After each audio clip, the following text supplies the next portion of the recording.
হঠাৎ করে আমরা পিকনিক করতে কোথায় গিয়েছিলাম, সারাদিন কি কি করেছি আর কোন কোন জায়গায় ঘুরতে গিয়েছিলাম সবকিছুই কিন্তু আজকে আমার পুরো ভিডিওর মাধ্যমে আমাদের সাথে শেয়ার করব। আসসালামু আলাইকুম everyone, this is Rumi and welcome to Rumi lifestyle. আজকে সকালবেলা আমার ছোট ভাই স্কুল থেকে কিন্তু আমরা সবাই মিলে পিকনিকে যাচ্ছি, আর এইদিকে পিকনিকে যাওয়ার জন্য কিন্তু বাসটা এখন ছেড়ে দিয়েছে। 3 ঘন্টা জার্নি করার পরে কিন্তু অবশেষে আমরা পিকনিক স্পটে চলে এসেছি। আজকে আমরা পিকনিক করতে সাভারে আলাদিন পার্কে এসেছি। বাস থেকে নামার পরে পার্কের ভিতরে যাওয়ার জন্য কিন্তু আমাদের সবার হাতে একটা করে টিকিট দিয়ে দিয়েছে। বাসের ভিতরে কাউকেই কিন্তু সকালে নাস্তা দেওয়া হয়নি। পার্কের ভিতরে অন্য একটা জায়গায় কিন্তু পিকনিকের জন্য বাবুর্চিরা রান্না বান্না করে থাকে। পিকনিকে সকালের নাস্তার জন্য কিন্তু আমাদের সবাইকে গরম গরম খিচুড়ি দিয়েছে। আমার কাছে কিন্তু গরম গরম খিচুড়িটা খেতে অনেক বেশি ভালো লেগেছে। এইদিকে আমার খাওয়া দাওয়া শেষ করতে না করতে ওরা কিন্তু রাইডগুলোতে ওঠার জন্য একদমই পাগল হয়ে গিয়েছিল। যাই হোক, তারপরে কিন্তু ওদেরকে নিয়ে আমি রাইডে উঠে পড়লাম। এইদিকে আমার ছোট ভাই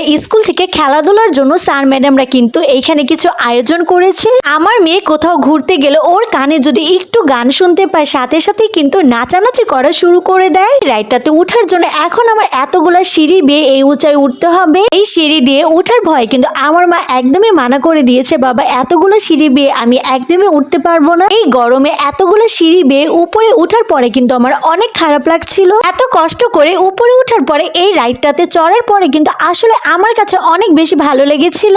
এই পার্কে খোলা জায়গা পেয়ে আমার মেয়ে কিন্তু একটু পরপর অনেক দৌড়াদৌড়ি করছে। এইদিকে আমার মেয়ে দৌড়াদৌড়ি করার কারণে নাকি ওর অনেক গরম লাগছে। মেয়েকে গোসল করানোর জন্য আমরা সবাই মিলে কিন্তু এখন সুইমিং পুলে চলে যাচ্ছি। এই আলাদিন পার্কের সুইমিং পুলটা কিন্তু বেশ একটা বড় না, অন্যান্য পার্কের থেকে এই পার্কের সুইমিং পুলটা কিন্তু অনেক ছোট। আমি আজকে প্রথম এই পার্কে এসেছি, আগে কিন্তু কখনোই আমার এই পার্কে আসা হয়নি। এই আলাদিন পার্কটা আমার কাছে মোটামুটি ভালো লেগেছে। পার্কের ভিতরে এত জায়গা থাকতে রাইডগুলো মাত্র 5-6টা, এই জিনিসটা কিন্তু আমার একদমই ভালো লাগেনি। তো দূর থেকে বাচ্চাদেরকে নিয়ে এই পার্কে আসলে বাচ্চাদের জন্য যদি ভালো কোনো রাইড না থাকে তাহলে এই পার্কে আসার কি দরকার এত কষ্ট করে।